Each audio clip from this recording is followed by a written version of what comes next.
Steve here.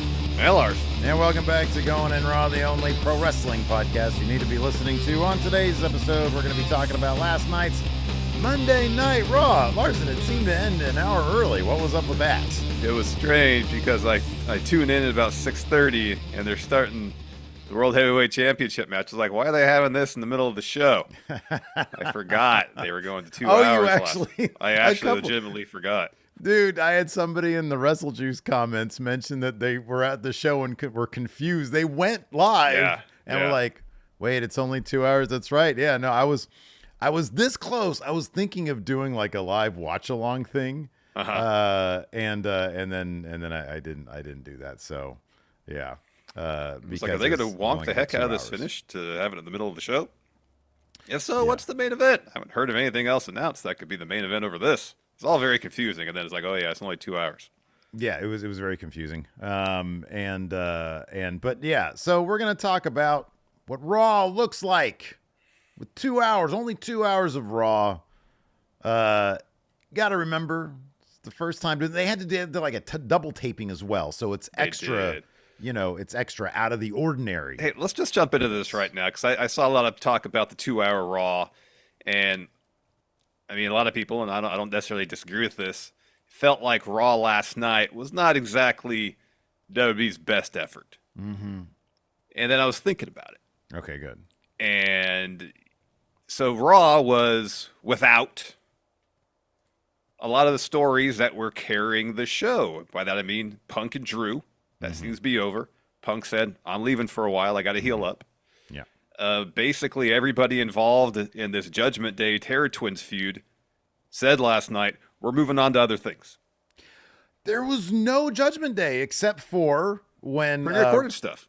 What's that? Yeah, right. Yeah, pre-recorded stuff. Yeah. Dom, Liv, and Raquel, and then Rhea had her thing, her pre-recorded thing. Yeah, for Judgment Day being the anchor of Raw for years now. Yeah. It was bizarre to have an episode without them. It was. And then finally, I'm curious to see how this all works out because we got these Crown Jewel championships happening where the champions for each brand, top champions for each brand. So Gunther, now that he beat Sami, versus Cody. And then Liv and Nia are facing off for this title. Mm-hmm. And so we're not going to get individual world title programs over the next month. Mm-hmm. I hope I'm wrong about that because they focus exclusively on the Crown Jewel championships without necessarily building up next contenders for Gunther and Cody respectively, or Liv and Nia for that matter as well. The show is going to feel a little light on stories, both Raw and SmackDown, I fear, because like, all right, where's the title programs? Because these matches at Crown Jewel aren't for the World Heavyweight or the Undisputed title or the WWE Women's or the Women's World Championship. They're for made-up belts that they'll win and we'll never see for another year.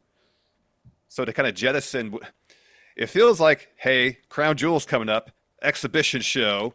Sort of like how AEW kind of has to put a lot of things on pause and build for Forbidden Door. We got to all our usual stuff. Got to hit the pause button for now. Got to get this show in, then we'll get back to how we were doing things.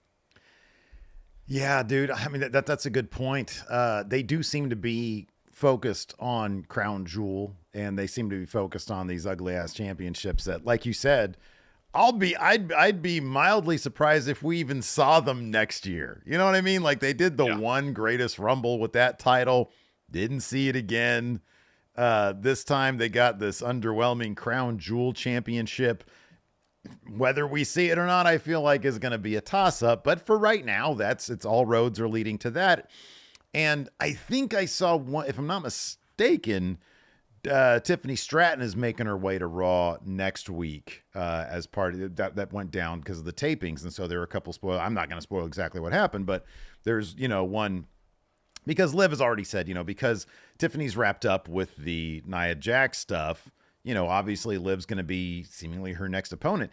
I think it's sort of like, yeah, we have a month for that. We got 4 episodes, plus we've got a European tour. So let's just sort of like, muddy through that. We had Bad Blood was a fairly eventful show. So now we'll just have a month of a whole lot of bullshit and make our way to Crown Jewel. And then, I mean, at that point, you're on the road to War Games. It'll be interesting to see what happens on SmackDown because I think Roman is scheduled to be there throughout October. Yeah, he's scheduled for most of the episodes between now and October and Survivor Series. So it's going to be interesting to see if they set something up for him, maybe against Solo, seeing as he just pinned him. Mm-hmm, yeah. A one-on-one bout, maybe at Crown Jewel for the Ulafala.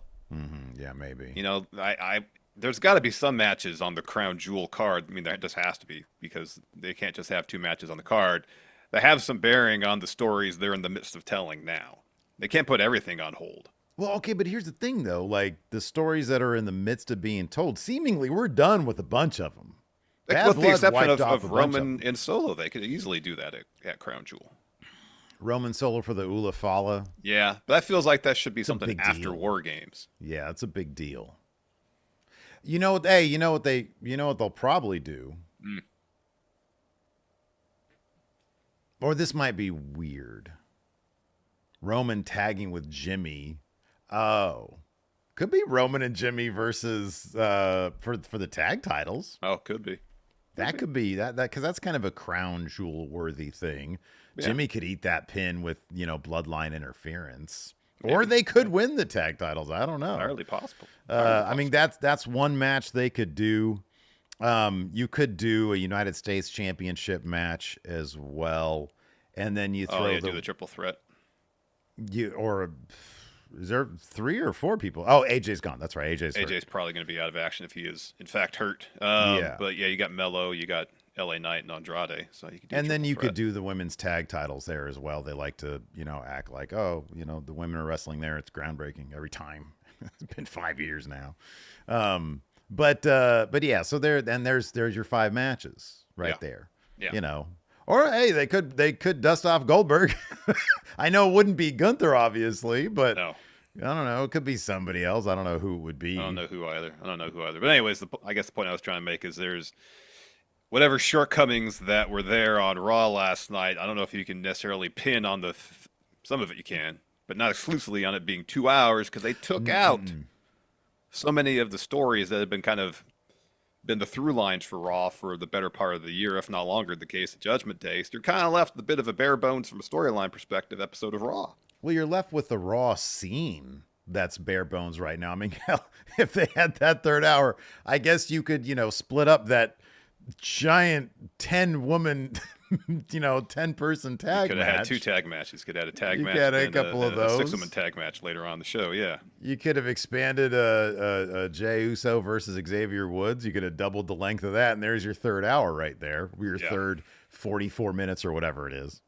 But yeah, no, the 2-hour Raw was, you're right. I think it was kind of weird, number one, because they have seemingly wrapped up some stories, and some people are moving on or whatever. There was no Damian Priest. Was there even a pre-tape for Damian Priest last night? I don't believe so. So last night's Raw was without, I know Punk opened the show, but is to say, see you later. Didn't even come down to the ring. No. No Drew. No Drew. No Bronson Reed. He's been doing a lot of fun stuff lately. No Bronson Reed. That's right. No Braun Strowman. Yeah. No Priest, I don't believe. Right. I mean, that's 5. I mean, Rhea just had the pre-recorded thing. Mm-hmm, yeah. She wasn't there live. Same with Judgment Day. It was backstage, pre-recorded. Yeah. So they were just without or major players not playing significant roles in the show. What is that, 7 individuals or 7 acts? Yeah. Yeah. That's like what's been driving Raw for the last year minimum. Finn Balor's been heavily featured too. Yeah. Yeah. But yeah, so the 2-hour Raw, I don't know. It felt, both, I think, because of all those acts. I would assume just being given time off. They're there every single week. And now you've got this opportunity between now and Crown Jewel to sort of, okay, we're focusing on some other stuff. You guys take some time off, and then after Crown Jewel will come back, and they'll either do a Judgment Day War Games, which seems unlikely at this point. Maybe they're setting up women's War Games with what's going on, but the women's division, even the 10-woman tag match, kind of all a bunch of undercooked pieces, you know? Like they haven't really done a ton establishing some actual stories with like, you know, plot twists and this, that, the other. It's just like good guys and bad guys, basically. It's, hey, I don't like you. We're going to fight. Or we're our most dominant force on Raw. No, we are. It's like team on notice and team putting you on notice. Yeah, essentially. And so we have a bunch of various permutations of matches between the same, you know, in this case, 10 competitors. In this case, it's a 10-woman tag match, but like next week we'll probably have a one-on-one match featuring, I don't know, Sonya Deville versus Katana Chance. I don't know. Chance, yeah. And it's going to be that with no real story progression, just a bunch of matches. And then at some point they'll decide, all right, this is the blow off. One side will win, the other will lose, and they'll all move on. I was thinking like, okay, even something like, and this is not going to happen, but last week or 2 weeks ago, whenever it was, Katana Chance, her promo was a little bit more aggressive than normal. I was like, oh, is she going to turn or something? Is there going to be some sort of movement? Is there going to be anybody doing anything out of the norm? Or is it just going to be, we run this division? No, we run this division. And there's like, you know, 4 different entities who can claim to run the division, none of whom, by the way, have championships, so they really can't have any claim to that whatsoever. Meanwhile, you got Jade and Bianca off to the side, just feuding with Damage Control, 2 groups who actually can claim to have run divisions over the past year or so. Yeah. So yeah, it's kind of silliness. I wasn't a huge fan of how they just jam-packed them all in there. But when you look at the actual matches that went down, like I'm not gonna say, oh, I understand why they did it, because there was, I feel like, a better way to do that. But I also understand. I mean, you've got the Donnybrook match was a ton of fun, as they always are, because Sheamus just does that stuff. You had a fairly lengthy main event, which apparently people are bitching about right now because Samuel Zayn kicked out at 1 on a powerbomb, which was a fucking awesome moment. But I saw so many complaints about that on Twitter, man. Yeah, no, I saw that too. I don't get it. Might be time to do another Steven Larson react to the IWC video. Yeah. I know that's like, that's a dramatic story beat. It's not no selling. It's a story beat. It's meant to signify something, and it sets you up for Sami. Oh, underdog, he's about to make his comeback. No, Gunther squashes that comeback immediately, basically. Yeah. And he had the other really dramatic spot where Sami's reaching for the rope, trying to break the hold, and just fades and passes out. I mean, there's no selling. Which even that is usually miscategorized as anytime someone doesn't immediately sell for 30 seconds after a move, they get up and respond. But like in real fight, when adrenaline's going, people get hit, they get knocked out, they get right back up. I can't tell you the number of times, man, I've been in a bar, been thrown down with people, my adrenaline's just running. I've seen you get hit over the head with 5 beer bottles. Yeah, right, yeah. And you get right back up every single one of them, blood pouring down your face. Man, giant wound in the back of your head, unfazed. Gaping wound. It's like that dude in... Yeah. Boy, whatever like happened to that guy? I don't know. Boy. I've seen this happen. Mm-hmm. Yeah. I appreciate you backing my blatant lie, by the way. I appreciate it. Yeah, sure. That. I mean, we're illustrating an example here. A bit of hyperbole, maybe, but an example. A little bit. Yeah, I've seen Roadhouse. If once the adrenaline dies down, you're like, oh, shit, I feel like garbage. I'm going to sell now. Yeah. I'm going to lay out here on the sidewalk until I get medical attention. I see people complain about Jacob Fatu doing that. I'm like, no, it's badass. It's like, oh, there's a new dangerous entity here. Who, Mr. J here says, massive head wound, Steve. Well, Jacob generally sells for approximately 3 seconds. He gets hit with a devastating move that most people would sell for a while. He's down there for 3 seconds and then gets up. Yeah, right, yeah. So it's not like he just springs right back up. He responds, reacts to the move. He just sells a lot shorter than typically, because that's what they want him to do. Yeah. Yeah, right. Yeah. That match, Gunther versus Sami Zayn, I also saw some people it's like some people just have been watching wrestling for like, I don't know, 3 days or something, because they were like, oh, Sami might win this. I was like, no, man, Gunther's going to squash this guy like a bug. When they came out at like, when Gunther's entrance was like 20 till the hour, I was like, oh man, this will take them all 7 minutes, and they'll have like some sort of main event segment with Judgment Day or something like that. They actually gave him the entire amount of time. Thankfully so. Sami Zayn, look, he's a top tier performer. He's awesome. My heart of hearts. So I wanted to see Gunther squash that bug. But no, it was a really, really, really cool match. Premium live event quality match on Raw in the main event. Not going to complain about that. Nope. And Gunther moves on to Cody Rhodes at Crown Jewel. I know what your heart says, Larson. What's your prediction on that match, though? Where are you actually going to put your proverbial money? And in our case, channel points and prediction points. Kevin Owens cost Cody Rhodes the match. Gunther wins again. I think there's any number of people who can cost Cody that match. I really do. I kind of feel like Gunther's going to win that match. I do. Not that, I mean, I don't know. My heart sort of is torn, man, because I love Gunther. I love Cody. I love them both. I think they're both great. Oh, my heart's not torn. Oh, I'm well aware. The people know. I mean, I don't know if you read our comments. The people understand where your biases lie, Larson. I mean, hey, Gunther is one of, if not the best wrestlers in the world. Come on. He How is. can you not enjoy his work? Know. But Cody's top champion. That being said, he's got a lot of enemies right now. Yeah. And Gunther has one, and it's Bill Goldberg. And I don't see Bill Goldberg coming to mess with that match. He's not really a distraction guy, is he? No. Unless they send Gage. You know, I kind of feel like that moment, at least short term, was just to pop the Atlanta crowd, and then that's kind of it. Yeah, I would be really shocked if Triple H let that go any further than that. Yeah, because like what they're going to do that? Come on, they're not going to do that match. I know Goldberg wants to have like a retirement match, but he could just, go fund that himself, just go put some of that money into some arenas, or hire some sort of booking entity. Yeah. To help you do that. I wouldn't even be upset if he was like, hey, and he and WWE's like, hey, we'll let you do your retirement match here. It should just be nowhere near anybody holding a championship. Let's book this really quick. We've got a couple minutes before we got to pay some bills. Who should Goldberg face in his retirement match, huh? Who would say no to this match? Goldberg. Ryback. I'd say no to that. You would actually. Yes, I would. So wow, okay. Goldberg's never had a match with John Cena, right?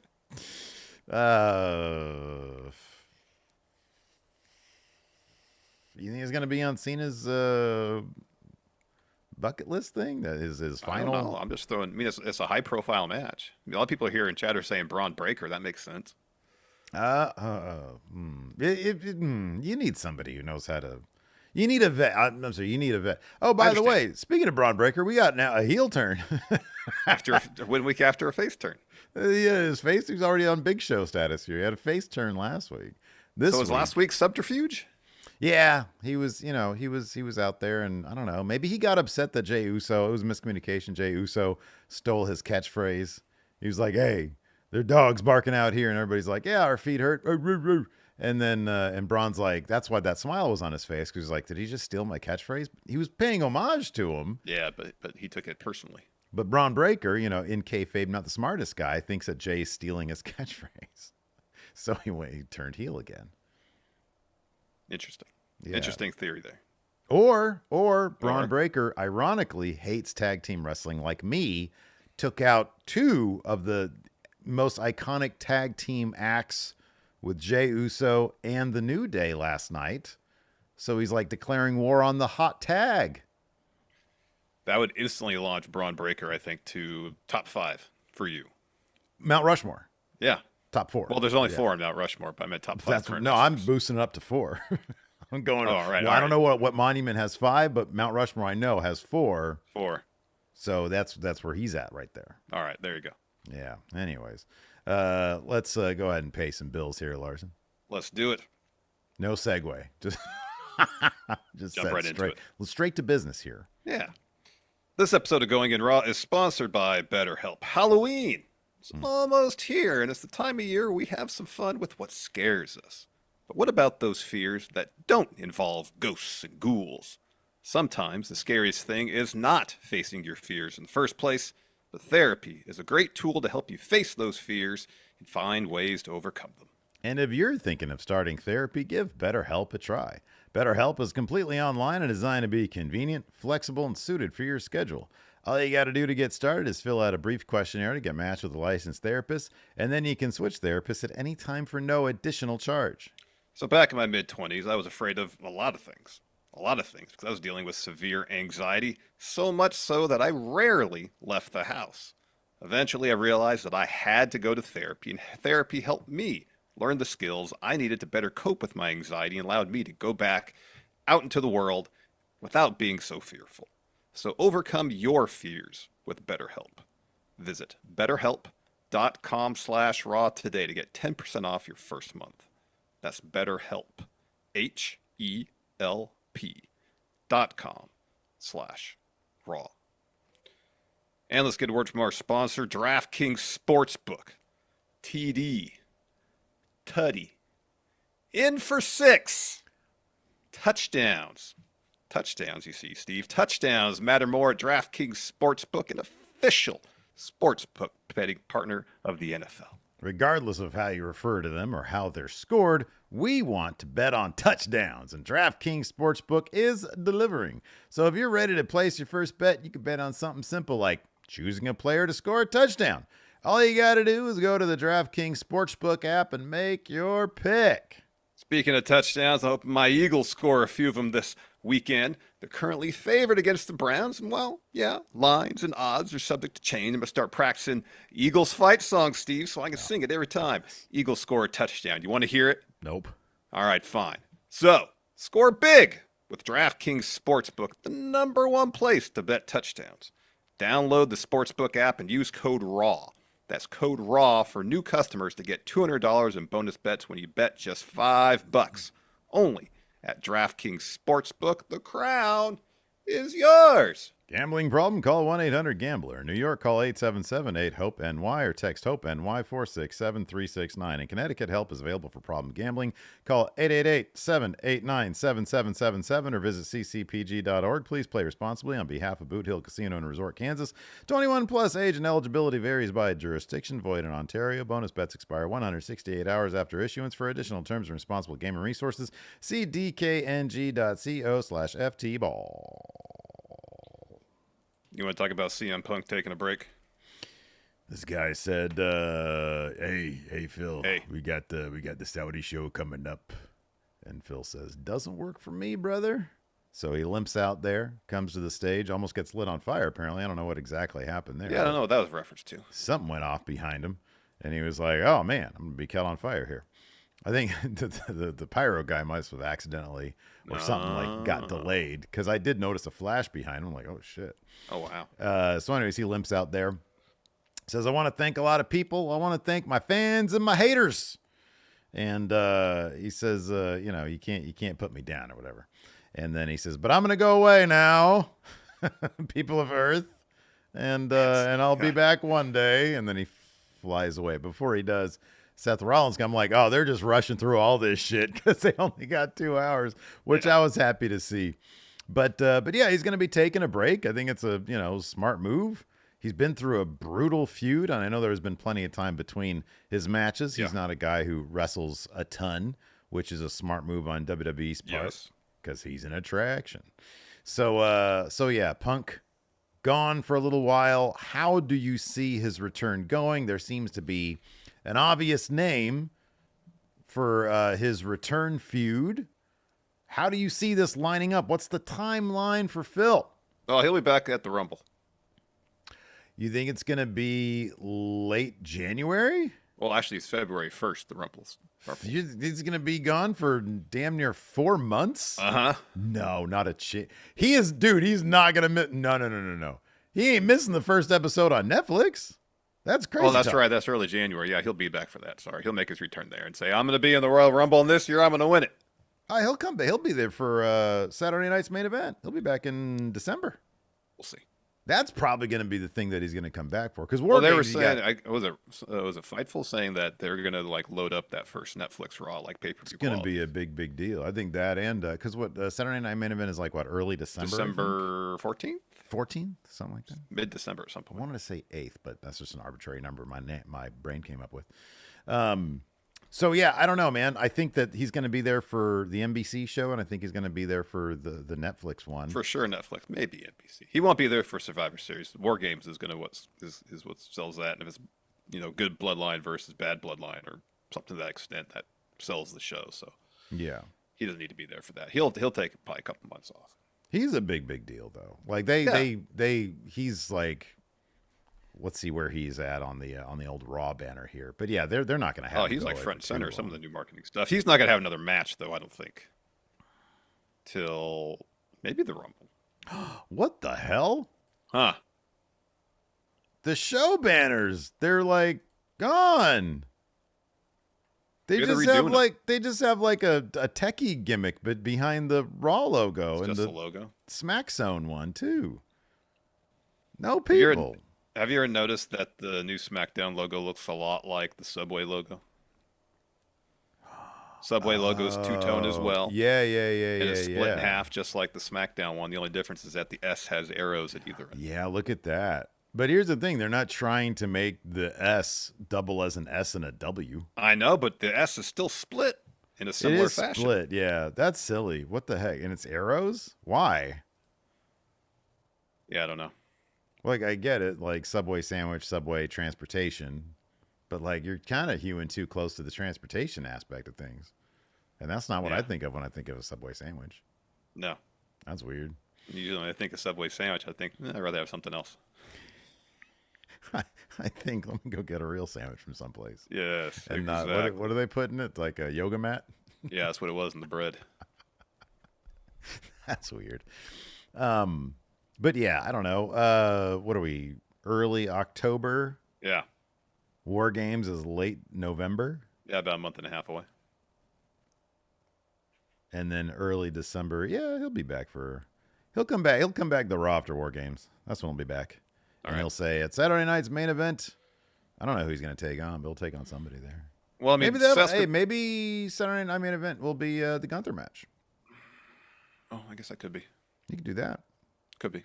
Seth costs him that match because Seth's going to have his feud with Bronson Reed. Seth will come out the winning end of that one at the end. Because if he's going to be feuding with Punk, if he potentially be feuding for the World Heavyweight title, they're going to book Seth strong. Yeah, but Seth isn't going to cost him. Like, why would Seth come out and cost Punk the title? Because he doesn't like Phil. Yeah, but he's a good guy. Good guys don't do that. Yeah, but he doesn't like Phil. Yeah, but he's not gonna like cost him title how? His music hits and he starts dancing. Yeah, exactly it. What dance would he do? Not his dance, like a different dance. Humpty dance. Up there. Does the the Humpty dance song? You want to kick hear? in? Yeah, the Humpty dance. Yeah. The- All right, the- stop what you're doing, because I'm about to ruin the image and the style that you used to. And Seth then come Gunther out here and starts starts doing rapping, this shit. doing the Humpty dance. Oh, I love this. I love Shock G. What is that from? What's that? Well, you said I love Shock G. What is that from? I don't know. I just said it. It was from Oh, all Steve. right. It was from All right. Steve here. 10-8. That's what that's from. Anyways. So yeah, you want us to go ahead and dive in? Oh, Sure. dude, we got to What? talk about engagement really quick. I had this Oh, whole we do? pre-roll. I had this whole pre-roll talked about the Friendo Club setup. Wow. Look at this guy. You know what? I don't want to do a recap. I want to read this comic book, Larson. Oh, look at that. Wow, this is I compelling wonder if stuff it's right possible here. to make that comic book into a major motion picture, or it would be. No way. cost Look at prohibitive. this. There's a giant frog wearing a diaper. Nobody could do that. You can't do that. I mean, maybe these days with AI, but that's. I mean, I know Zack unethical. Snyder got what half $500 million to make Rebel Moon. This comic book to be adapted to a movie would cost twice as much. I don't know if it was $500 million. It was a lot of money he got to make Rebel Moon. It was a Saga. lot of money. Look at how old this comic book is. Like, we look different there. I know. Much different. Much different. Much hey, different. we also have these 8x10s here that Again, are look autographed. much different. Again, can we please get some updated 8x10s? You know, to an extent, you know, that's No, not exactly man. idealized, but you No. know, don't look as old as weathered there as I do now. No, man. 5 more years of putting up with my shit. It's an old logo. Anyways, yeah, the Friendo Club setup. We have a variety of reward tiers, one of which is the tier where you can get a comic book, an old comic book, an old 8x10 signed by us. And then also you get access. I looked it up today. We have over 700 bonus episodes Wow. going back. Yeah, we've a lot. Nah. Yeah, dude. Well, think about it. We were doing them weekly. That's true. That's true. We used to do them, the little like 20-minute deals. Our for a while. Patreon launched 8 years ago, a Yeah, that's long crazy. time ago. Yeah. So yeah, we've got a lot. We have a big beefy bonus content back catalog to enjoy, featuring all sorts of different discussions, video game gameplay, stuff like that. And you can get access to that stuff along with access to our Big Blue Predictions Challenge. Of course, you can win this hat if you win the Big Blue Predictions Challenge. And you can get that stuff very easy by going to patreon.com/Steven Larson, or you can click join right here at youtube.com/Steven Larson. You also get access to the question threads that we do for all the shows. And yeah, oh yeah, that's right. CB85 says non-news was classic. Yeah, we used to have non-news, wrestling non-news. Not about what John O'Halloran, the actor who played Superman 2. Not news about him though. Right. Yeah. Right. I think that was his name. Yeah, Jack O'Halloran, I think. Right? Oh, Jack. I said John. Jack. Jack. Same thing. Does anybody actually ever name their kid Jack? Yeah, because Jack is it's a nickname for John. It could be a nickname for John, but yeah, there's people I'm sure like Jack Nicholson. Is his real name John Nicholson? I don't know. Maybe his real name's Jack, or is it something wildly different? You gonna look it up right now? Yeah, I'm looking it up. Also, while Larson looks it up, hit that like button. Leave us a comment here on the video if you're listening to us. Would you look at that, John Joseph Nicholson? See, Jack Kennedy, obviously John F. Kennedy. You know. I wonder if anybody's actually just named. All right, give me another famous Jack. Oh, Jack Palance. All right. I wonder if that's got to be just a super fake name. Jack was his middle name. Walter was his first name. Jack was his middle name. Yeah. Walter Palance, really? Yeah. Hey, Walt. Interesting. Anyways, we should probably talk about Monday Night Raw, man. I suppose we can fill the episode out a little bit. It's an hour less Raw, so. I know, right? Well, we're already at 33 minutes. All right, very well. Kicked off with Sami Zayn, that bug, signing autographs outside. Then the guy who's going to squash that bug, Gunther, showed up. Pete Dunne, Sheamus, New Day, Jey Uso, they all show up at the call time. We also see Cody's bus, Wheatley, behind Jey, so Cody's in attendance. Drink it neatly, Wheatley. Didn't do a whole shit ton. Samantha Irvin introduces Sexy Red to the WWE. She's in the ring. She says, hey, everybody, welcome Monday Night Raw. And then we get a Bad Blood video package. Punk shows up. He says, is it good to be not dead in St. Louis, Missouri on a Monday night or what? I've been through hell. If you're going to set, and then it's like this thing explodes behind him. He's like, oh my God, if you're going to set me on fire, now's the time. I am in no condition to be here or walk to the ring. So I'm just going to hang out here. It hurts to smile, but I had to come here to see you. I'm alive, but I don't feel like it. I'm a winner, but it doesn't feel like I won. I want to say it was a tremendous walking out of hell and slamming the door behind me, but the way the match made me feel left me with a lot of questions. I don't know what the future holds for old CM Punk. I told you I had 0 cell matches left in me, and I meant it. I'm more banged up than ever, and as much as I love you, I don't know. I want to thank 3 groups of people, and he talks about the fans, his ride or dies. He talks about his peers behind and in front of the camera. He says also his haters. And then, speaking of haters, he says, I got to go home to see my wife for the first time in 5 weeks. I got a lot of flowers to buy. I'd love to say I'll see you soon, but I don't know when that is. And then burn it down. Seth Rollins shows up. Yep. They have a little FaceTime there. So Rollins shows up. And what does Seth Rollins say? Seth says, St. Louis, you know I got to do the right thing after everything you went through. CM Punk, from all of us here tonight, get well soon. As soon as you get back, the sooner you get back, the sooner I can kick your ass and retire you for good. Step 1. Costing CM Punk the World Heavyweight Championship by distracting him with the Humpty Dance. He continues. Welcome Monday Night Rollins. Been a couple months. Things gotten crazy here. Things been wild. I tune the Bad Blood. I see Dom hanging out of the shark cage. The final boss is back. Cody teaming with Roman. And then get punched by Kevin Owens. But I'm not supposed to talk about that. Oh, yeah. I kind of appreciate that they're in kayfabe, the wrestlers are towing the company line. Like, hey, we're not supposed to talk about this. Well, then Wade was going to bring it up, and then Joe Tessitore shut it down. Yeah, I like that. That was cool. I kind of like the Seth's outfit, though, was kind of reminiscent of like a high fashion Shield type. Yeah, I know. I like that too. That was cool. Gear too. Yeah, like a puffy vest. Anyways, he says, I'm back to destroy Bronson Reed. I tell you, Bronson, Bronson's not here tonight, but I know you're watching, so listen real close. 2 months ago, you ambushed me and tried to end my career for what? To make a name for yourself? Well, congratulations. 6 tsunamis later, and I know your damn name. Want to get famous? That's what you want? I'll give you your 15 minutes. You versus me. Name the time, name the place, except this time I'll be expecting you. Yeet! Yeet. Jey Uso comes to the ring because he's got a match next. Seth didn't seem to be terribly happy. No, why would he be? He's bloodline. I love that shit, man. Was he cool with Jay last time we saw him? No, Jay was involved with all the stuff at WrestleMania to help Cody win. Yeah, okay, that's true. That's true. But did Seth and Jay specifically, look, just because Jay was anti-bloodline doesn't negate the stuff that he did before all that stuff. I understand that. Like, I feel you. I'm just trying to remember, did Seth and Jay ever get on the same page after Jay came to Raw? Give me a moment.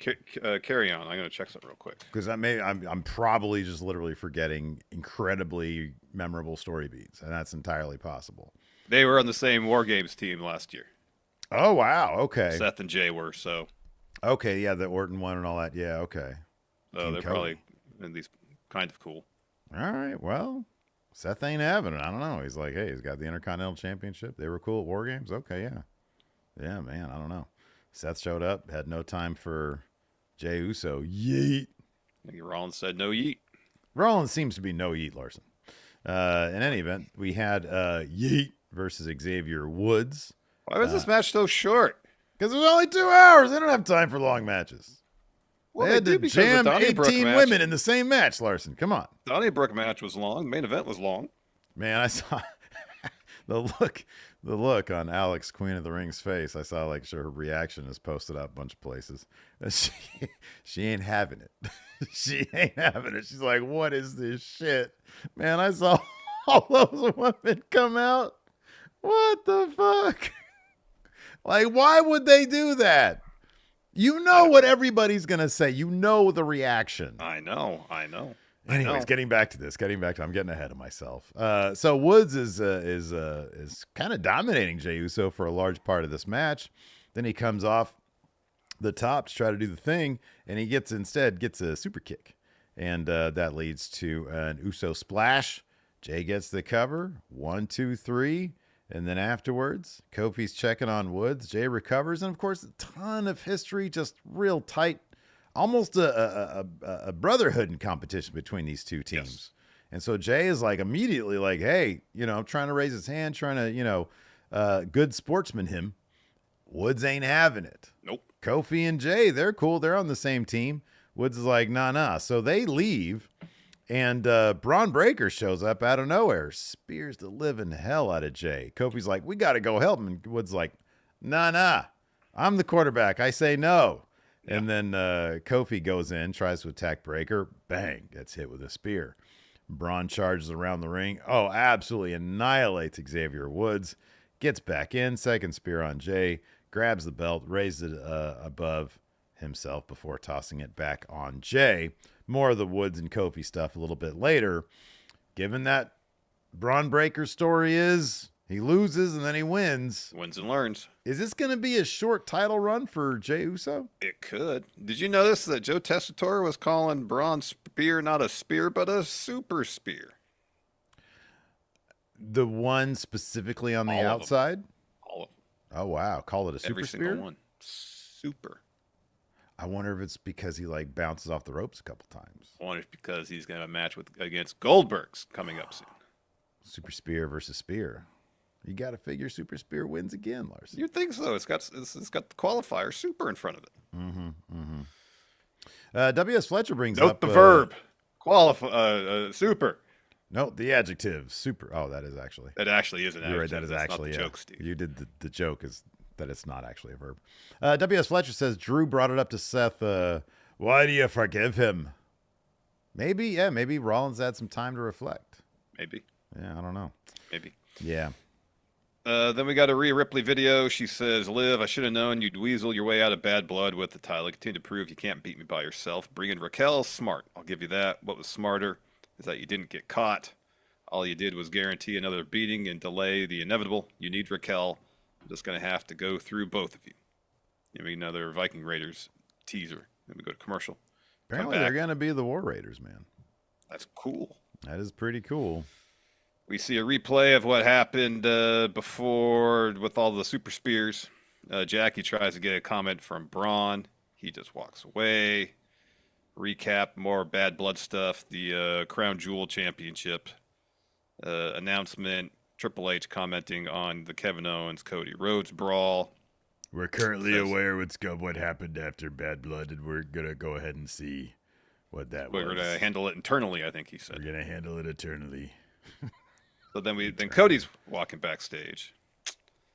We get Sheamus Peter Dune video package, and then Sheamus's music hits because the Donnybrook match is gonna happen after commercial. But first, they really jammed a lot in this first hour, didn't they? Yeah, they did. We get Miz and Karrion Kross talking backstage. Mm-hmm. Miz says to him, "There's no Miz in the Final Testament. I did this all for me." And we get the Wyatt 6 stuff on the screen. Says, "There you are." So the Miz says, "Tired of doing everything and getting nothing in return." So Truth comes in and says, "Miz, I've been texting you. I know you kicked me because you're confused. I'm not in the Judgment Day anymore. I forgive you." And Miz is very clear. Awesome Truth is done. And Truth says, "Oh, that was on purpose? Our kids play together. I thought we were brothers." And then Cross just leans in closer to Miz and says, "Don't let the truth weigh you down. This is why no one takes you seriously. And if you don't do something, this is how you'll be remembered for the rest of your career." And Truth says, "You know what? I'm going to go make us a match." And Miz says, "That's the problem. You want a match? Me versus you next week." This whole thing is heartbreaking.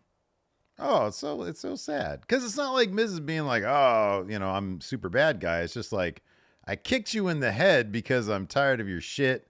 And I'm trying, like, he could have just explained and been like, "Listen, I'm filing paperwork to dissolve our tag team." Because you got to file paperwork to make a tag team. I figure you got to file paperwork to dissolve it. You think so? And that's it. So you can't make a match with me anymore. I told Pierce specifically, I don't want to be involved. But he kicked him in the damn head. Kicked him in the head. That's rough, man. And then That he's is. like, "Our kids play together." Oh, that hurt, man. That hurt. It's awkward. Anyways, after that, we had a good old-fashioned Donnybrook match. They had barrels. Bunch of barrels. A bar. A bar with a picture of Lady Sheamus on it. And they had a cricket bat. Yeah. Shillelaghs as well. This was fucking awesome. It was brutal. Sheamus posted a picture on social media of his back afterwards, and it's just all beat to Got hell. blasted in the back with a drawer Yeah, drawer. from the bar. Yeah.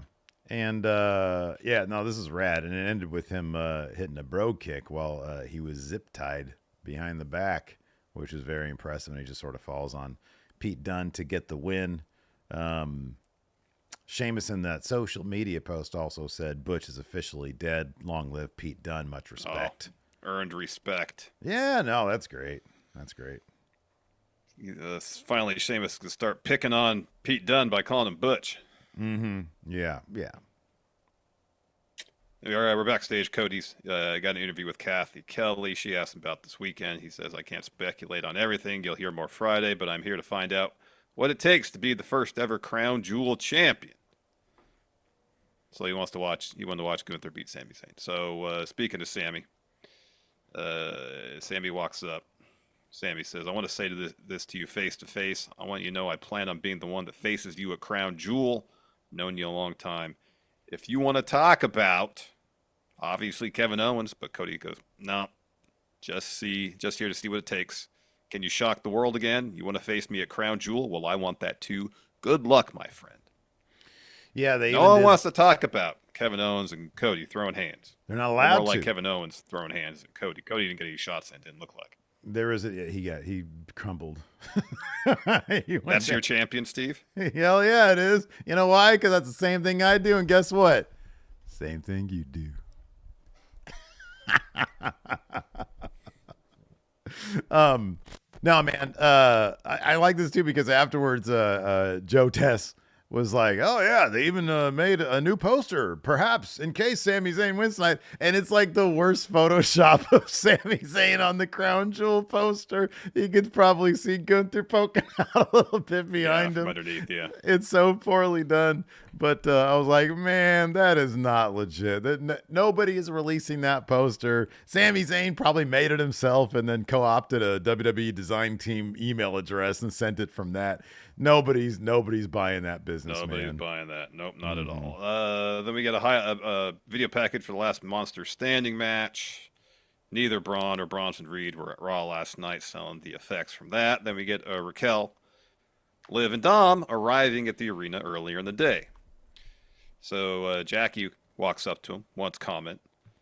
And Liv says, want a comment? Well, of course you do. Rhea beat me by disqualification, but I still have my title, my Dominic, my Judgment Day, and now I have Raquel. It means I'm the only person in WWE. Even when they lose, they win. Any more questions? So Jackie's trying to ask Raquel about, hey, what brought? Are you a member of Judgment Day? And Liv cuts it off. Says, no, we're actually going to leave. This is before the show even started. So they all get back in the SUV and they leave. Yeah. Raquel's like, no, I'm Team Uber and I have Lyft. Yes. But Judgment Day, no. So like, once I'm in Judgment Day, then somebody else will be driving this car. Yes. But no, I'm trying to make some money on the side here. So then we're backstage, and Ava is talking to Adam Pearce when Ethan Page walks in. Ego Says, I want to chat business. One of your Monday Night Raw superstars, CM Punk, stuck his nose in my business and cost me my title. Love if we could course correct this. And Pearce is like, I didn't appoint him. She did. So Ava says, I'm impressed you flew all the way here to complain to me. As much as I want to do my job, I'm off the clock. Too bad, Ethan Page. That's a definite sign that, Vince not in charge. Nobody was off. You couldn't be off the clock back in the day. She's just there to party at Monday Night Raw. Yeah. So then Sexy Red walks in. Page extends his hand, and she, blows him off and walks past. I'm trying to see. I'm kind of curious. Is there an update on? I'm going to WrestleTix on the Twitters. I'm curious how that NXT show is. Oh, the one in St. Louis. Let's see here. Wrestle Dream is at 6,400 right now. Here we go. St. Louis, 1,717. How many? 1,700. Oh, all right. The setup is for 1,795. So they're close to a sellout. Close to a sellout. Hey, man, they can fill the building. That's you know what? On NXT it says, Randy Orton and Javon Evans in a massive collision, and people are like, oh, collision. So that's 1,700. 1,700. That's about right. That tour of the country going to collision. Then we got 10-woman tag team match. My goodness gracious. Unholy Union and Pure Fusion Collective. Pure Fusion Con. Taking on Katana Chance, Caden Carter, Lyra Valkyria. Zelina Vega, and Natalia. My goodness gracious. What this match was, all of 7 minutes long? Wasn't Zelina written out because of what Pure Fusion Collections did to her? No, she was in this match. No. I'm talking about this week. I'm just saying, like, for the last couple of weeks. My point is, did she ever get like a big return moment from that? Not that I recall. Or was it just like this? This is the return moment. This is that. I could be wrong. I don't know. Anyways, I mean, look, it was fun, but there's literally so many people and so many things going on in this match. Every time something would happen, the camera would try to catch it, miss it, go to somebody else that was something was happening, miss that, go to a third thing that was happening, miss that because it already happened. Everything was a step behind because it was just a clusterfuck. Yeah, Raw as a whole, there was a couple other production flubs. Like there was that whole stretch where they had to focus on commentary because seemingly they were having production issues. Oh, I don't know. It wasn't long; it was maybe like 90 seconds. But there was there's some TV stack that didn't seem intentional, so they just went back to commentary. Yeah. Anyways, Lyra ends up pinning Sonya Deville after a top rope leg drop. Again, the match itself was fun. They didn't give it much time. There's basically no story here involving this match other than we're better, you're on notice. It's like nobody really has individual motivations. Do better. Come on, Triple H. Do better here. Yeah. Do better. And then we get Jade and Bianca. They say, now that we're done hosting Bad Blood, it's time for business. Damage Control, we heard your challenge. Can't wait to face you. We don't take these tag titles for granted. Bianca says, EO, you caught me slipping a couple weeks ago, but if you think you're taking control, you got another thing coming. Since you want to challenge us next week, let's run it back. So that's next week on Raw. Then we had Gunther versus Sami Zayn as our main event. And why was it on the middle of the show, though? That's my question to you. You know, why is it that what is the name of that crap show that comes on after Raw these days? Anonymous? Yeah, The Anonymous. The Anonymous? Why was that the special third hour of Raw this week? I don't know. I guess they're trying some new things for the third hour of Raw. That joke would have landed better if I remembered the damn name of the show. The Anonymous. Mm-hmm. You were close. I was close.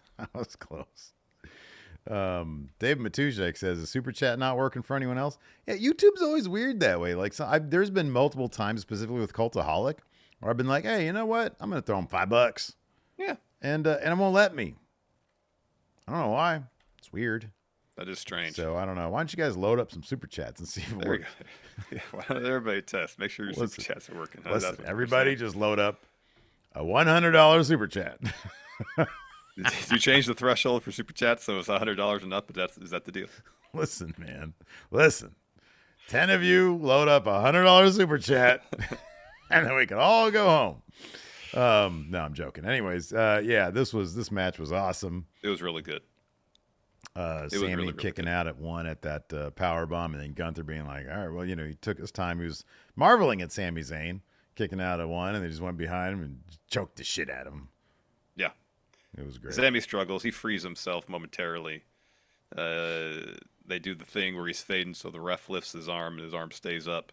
So he's out reaching, trying to grab that middle rope. And he's within, I don't know, based on the camera work, depending on the length of the lens they have, it looked like a matter of an inch away from grabbing that rope. Passes out. Gunther retains. So he's posing. Cody's music hits. They have a face-off as the show goes off the air. Yep. Another story about who's better. Yeah, Cody Rhodes has made way too many enemies, man. He should have like 5 people come out and distract him and fuck him up while this match. Like, we can't have too many people come out, and then it kind of cheapens Gunther's victory. Yeah, I know. No, yeah, it should be incredibly cheap. Cody Rhodes is top champion. Should. Yeah, it should be. Yes, absolutely. Gunther is top champ, I agree. No, Cody's top champ. What did I just say? No, Gunther is. Oh, my bad. No, it's I Cody. thought you said Gunther is top champ. That there's some truth there you just spoke. If WrestleMania was held tomorrow, Gunther would be like the opener on night 1. Doesn't mean he's not the better wrestler. It does, though. Top champion. Anyways, would you like to answer some questions, Mr. Lee? Let's answer some questions. Would you like to look at the television? Dirty Rich says, go grab that P.O. box, friendo. Dirty Rich, I'm afraid to tell you, the P.O. box is attached to other P.O. boxes. We can, in fact, grab the actual P.O. box.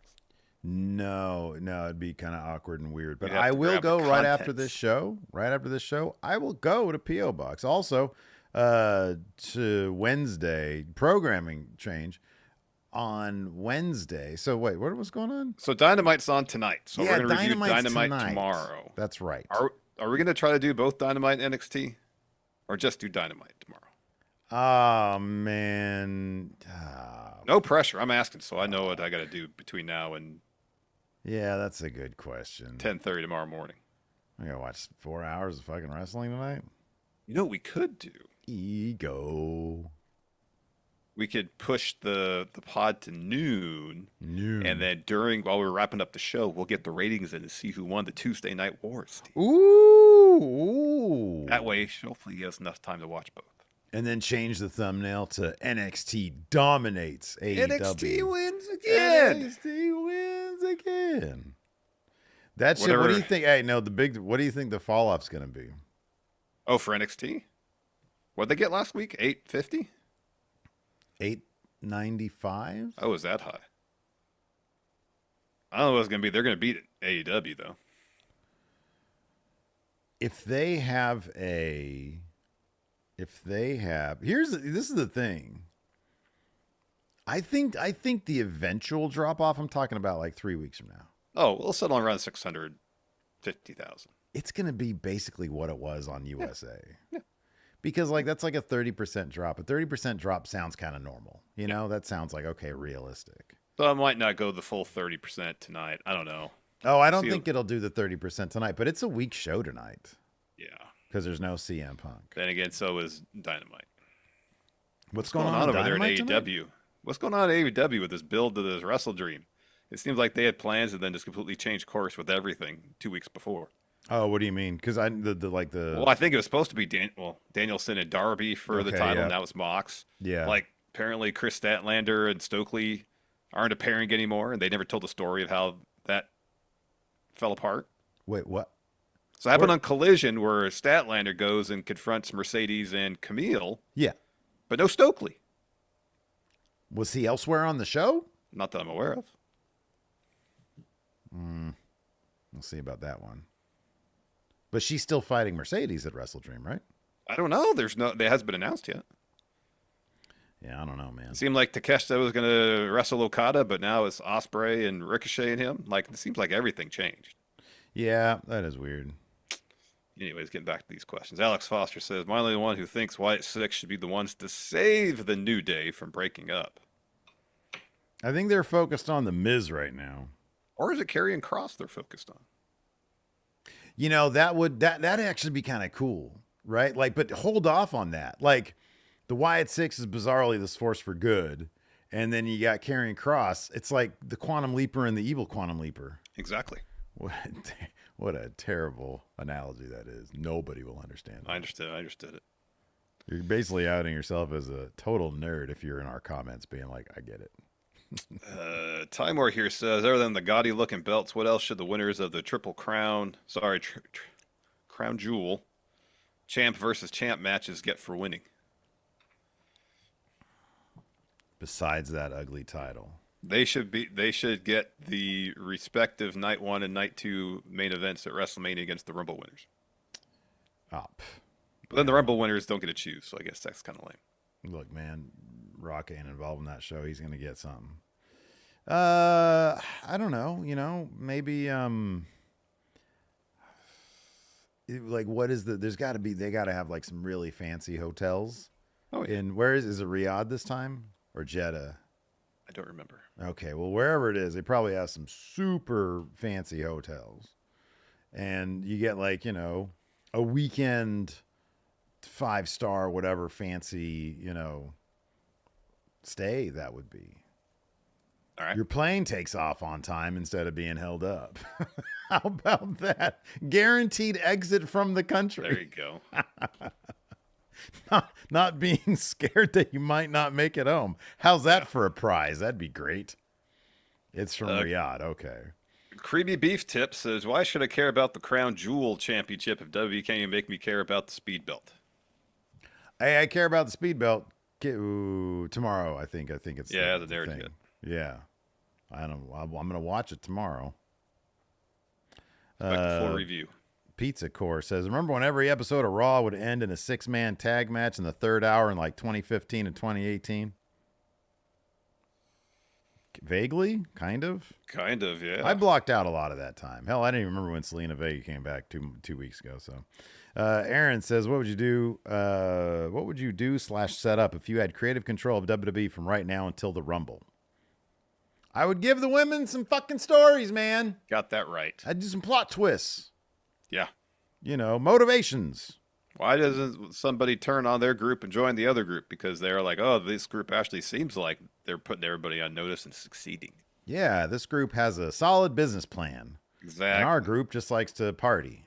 I've seen the prospectus. I've seen, yeah. Sonya Deville showed up with an attaché case, and she showed me her prospectus. Atomic Nerd here says, how would you book a TNA moment during the Royal Rumble? Ed Edwards turns into a werewolf mid-match. No, how about Ed Edwards comes out, gets eliminated. Ed Edwards werewolf it comes out next. But the transformation has to happen there ringside. That's my point. No, it has to happen under the ring, and you hear like, and they're like, oh, what's good? You can't show the transformation. This is, not some sort of CG thing. How are you You're going to trying show to tell that me? transformation? Well, you trying to tell me Ed Edwards isn't actually a werewolf? Oh, maybe he is. That's a possibility. That could about be. I don't know. I didn't watch that episode. CG. W.S. Fletcher says we need to give Steve some brain food. I had a nice breakfast sandwich this morning. What have you had since? Nothing? Nothing. I've eaten a lot today. What's that? I've eaten a lot today. Really? Like what? Really hungry. Like a whole pizza? No, I don't eat. I can't Pan eat of pizza. brownies. No, I can't do sugar anymore. God damn it, pal. What did you have? 4 pancakes. Just raw, like a bag of raw lentils. No, I need some flavor, man. Come on. Wait, you had what? 4 pancakes. Okay. 2 pieces of bacon. Oh, large bacon? Just turkey bacon. I know, not my favorite either. A protein shake, peanut butter and jelly sandwich, and then I put some. I had some ground beef. You had peanut butter? Almond butter, sorry. Okay. Ground beef that I had some rice and then Everything put you some salsa on. eat has an asterisk next to it. I'll tell you. I like almond butter better. So Nate Cruz here asks, if you had to put 10 items into one meal that would be satisfying, not overstuff yourself, what would they be? Everything I just listed. So I ate all that and I'm still hungry. There you go, man. My spirit animal's a Dorito says, what was your favorite cereal as a kid and do you still eat it? I can't eat grape nuts anymore, man. It's too violent. It's too violent. Yeah. Cinnamon Life was my favorite growing up, but no, it's too sugary now. I can't eat that anymore. I can't do grape nuts anymore because it fucks my intestines up. Nick, my hero, which is ironic because it's supposed to be really good for him, says, with so many people missing the third hour of Raw, what are some positives from Raw being only 2 hours? Well, I mean, it was a breezy show. It went by quick. It did go by quick, yeah. MB James says, if Triple H says that WWE is a TV show about a wrestling event, does that give the camera motivation? Like there's a camera in the locker room because it's a TV show. That's the motivation to me. I'm not a film aficionado, and I'm generally trying to understand the rules for motivating the camera. So that's a good point of view. It's not like every TV show. I think for me, because it's presented as a sports show, the camera does. Could you imagine like the Xavier Woods Kofi bit where Xavier was like, "I'm the quarterback. I thought what I said goes." If that was done fly on the wall style, yeah, I mean that's essentially much more powerful. the approach they took to the Kevin Owens Cody thing. That's fly on the wall stuff. Something happened, it's recorded. Just happens to be recorded as opposed to. I mean, I'm sure there's people.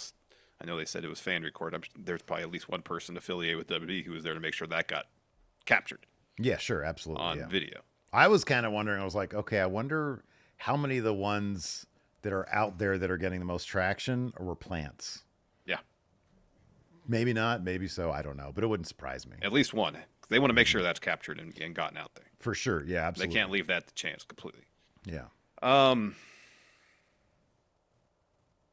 forgot what I was going to say now.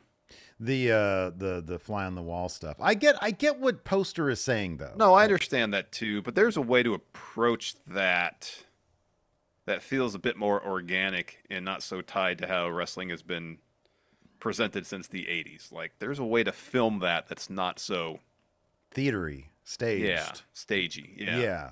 And no, I get it. But from this perspective, but then okay, here's the thing. The problem with this is how do you square that with Seth Rollins saying, "Cameraman, come here.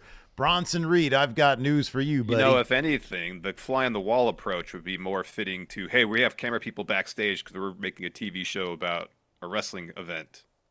We're going to go capture things as they happen. Well, if the idea is Triple H is saying this is a TV show, not like not a faux documentary. No, I know, but this is like a 1 hour drama, but it's about a wrestling show essentially. Yeah. But there's still ways to photograph that to make it feel more like that as opposed to what we get. So I think what you're saying, or this is what I'm taking away from it, is like, this is a TV show.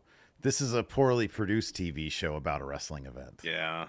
because it's bored. Like that aspect of it where there's just camera there is just boring. If this was actually a TV show about a wrestling event, guess what? You'd have this thing called coverage where you get one camera on one side, you get another camera on the other side. They'd be dirtying up the frames in the foreground, and then you get a master.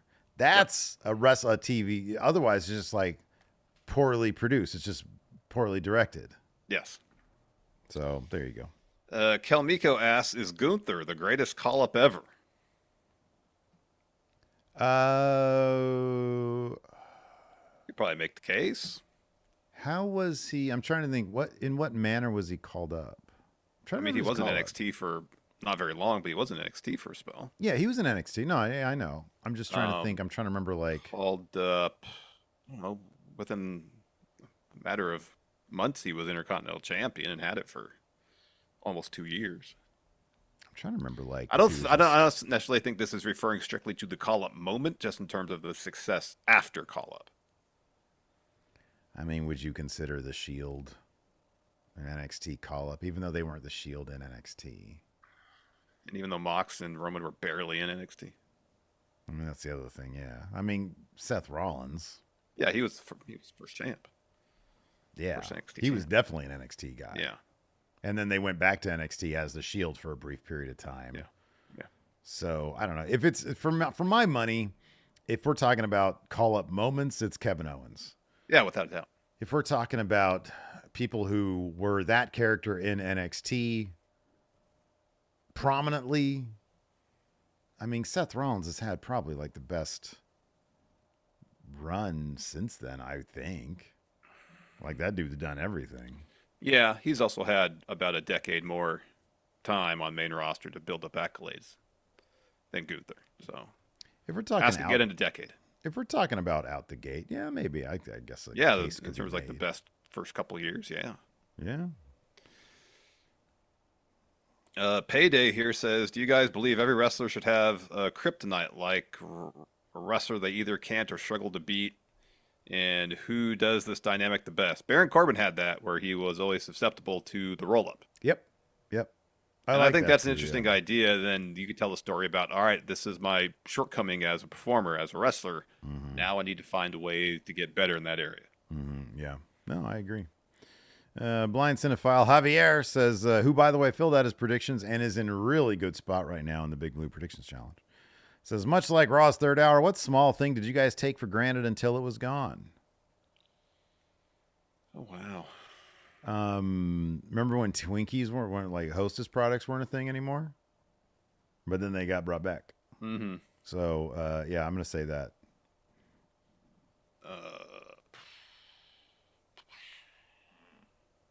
Gosh, I mean, if we're just talking food, there's a lot of things where you think, no, they're talking anything. No, I know, but that's the first thing that popped in my head, too, was like menu items at places that I really liked. And I was like, oh. You know what it is for me? Got the rest of my life to enjoy this, and then one day they're gone. You know what it is for me? The way they used to produce comic books on newspaper stock. News stock, yeah. And pre-Photoshop coloring. Yeah. Boy, when they had the little dots. Yeah. Something about that aesthetic is just... Well, it's like you open it, especially if it's been, in storage for a little bit, and it's the smell of the paper. You just smell the past. Yeah. No, I agree with that. Nikyle here says, power rank worst to best weekend Mania theme songs. Worst to best Mania weekend. How many has he had? 3, 4? I mean, Runaway was one. The Blinded by the Light one was another one. I would say Blinded by the Light's probably my top one. It is a really good song. That one got a lot of radio play. It did, yeah. Yeah, that one's probably the best one. C Machine says, what is it that made you guys become friends? Proximity. Get the fuck out of here. I don't know. I think you know what it was. I don't know. From your perspective, I don't know. I always had a guy who appreciated my fucking sense of humor in you. I was about to say, like, we could make each other laugh. In astronomy class, like, we'd be sitting there just cracking each other up. Yeah. And it just, I think that was sort of the time when we bonded, and it was like, okay, like, I can be comfortable around this guy, cracking jokes, being vulgar, et cetera, et cetera. Oh, here's something I take for granted. Tower Records. Record stores. Yeah. They don't exist anymore, really. Dude, don't even get me started on that kind of shit, man. Yeah, I was thinking about that. Because I was reading, once again, Death of the Territories. Yeah. Read another page yesterday. All right. And here's the thing about it. It's so dry that I find myself zoning out, so I have to reread shit. But but it's just like, WWF took this time slot, which aired at 7:00 on Sundays, and I'm like, man, remember that shit when like you'd have to catch stuff on TV? It wasn't just taken for granted that you get to see it whenever, however you want to see it. Too bad. Yeah, I know exactly. Yeah, the clown says Blockbuster Video. The idea that you got to go in and choose wisely. Mm-hmm. None of this you get on Netflix and you see. And I understand it's so much more convenient these days. If you're like, I want to watch something, it's there for you, unless Zaslav takes it down. Yeah. But yeah, no, there was something about everything feeling more precious in the entertainment realm back then. Oh, I like this song. Buy a CD. Let's see here. Luis says, what was yesterday's Raw as an ice cream flavor? So Raw was 3 hours. Now it's 2. So it's got to be something that's got like sugar-free, reduced fat. Wait. I'm sorry. So what? Say. What was last night's Raw as an ice cream flavor? So I'm saying something that was like sugar-free or reduced fat because there's less of it. Well, it was something super just too much, and then they took it back, and it wasn't just what it used to be. It was like, God, this is too much. But then you take something out, you take an element out of it, and it's like, it's not as good now. Maybe ice cream made, but not with cream, not with cow milk. Thinking like a ice cream sundae, but then they take the fudge out of it, and it's like, it's not as good without the fudge. Yeah. I just have banana, ice cream, and nuts. That sucks. Yeah, that's not fun. Dr. Howie Feltersnatch says, who's the most CKY wrestler today? Braun Breakker kind of feels like a CKY wrestler. I could see that. Dun. Sebastian Garcia says, we're the best. We're destined to do this forever. Feuds in wrestling. Well, it's got to be Kevin Owens and Sami Zayn. They're going to feud again. Yeah, they'll feud again. To a degree, you got to say that Roman and Seth will probably have another go round. Yeah. That's an epic tale right there, man. That's an epic tale right there. And I think we're seeing one. We're in the midst of one with Swerve and Hangman. Yeah, absolutely. Anyways, that's all the questions I have over here. Edward Munoz says, obviously you two, Steve and Larson, are the bestest of friendos, but away from the internet, who are some other standouts in the IRL pantheon of friendos? Have you ever been tempted to bring one of them on the show, even as a one-off appearance? I mean, Hilton has been on the show before. Well, Luchando's been on the show. Didn't Luchando unmask? He unmasked on the show. I remember watching it. I was on the plane. He unmasked as Hilton. Point. No, it was Hilton. Luchando. I may not remember when Zelina Vega came back, but I remember clearly. I mean, Hilton did. I think Hilton did join us for a Triple Mania stream once. So, yes, Hilton has been on the show before. Yeah, he's been there. He was also on 10 for the Win live with us. I'm surprised if Hilton hasn't guest hosted before. I don't think so. Luchando has. But yeah, it's fucking Hilton, man. That's kind of it, though. As far as having someone else join to co-host or something like that, you mean? In terms of like our actual friends. Oh. Yeah. Well, I think the question is other standouts in your IRL Pantheon of Friendos. All right, yes, you're right. Yeah. Yeah. I mean, obviously Cal Jack hosted. And we keep in touch with Cal, but it's not like, he sort of predates the show. Mm-hmm. So, yeah, it's pretty much just Hilton. Yeah.